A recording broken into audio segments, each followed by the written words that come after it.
Mami, may binabad ako rin sa manok. May kalamansi juice, paminta.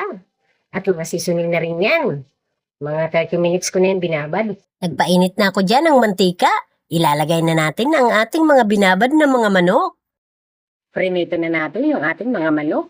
Mapula na siya. Bubukod na natin siya. Dito na tayo magigisa ng ating mga ricado. Babawasan natin ng mantika. Bubukurin ko na.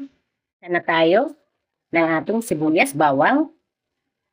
Ilalagay na natin yung ating mga manok na prinito natin para tubula. Halugin na natin. Na rin tayo ng dahon ng paminta. At saka yung pinagbabarang kanina, linagyan ko na rin pala yan ng 2 kutsarang asukal. Maglalagay na rin tayo ng oyster sauce. Sprite ang idadagdag natin para pansabaw. At ilalagay na rin natin yung sabaw ng pineapple.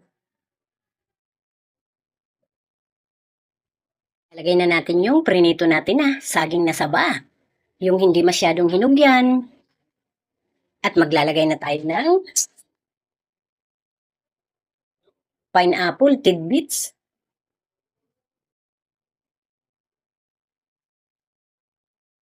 Lagyan natin ng sabaw. Yung ating mga pineapple.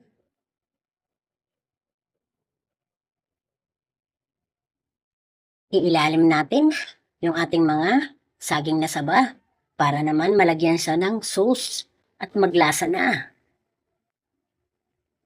Luto na ang ating hamonadong manok. Ayan. Kumain na tayo. Follow and share. Salamat!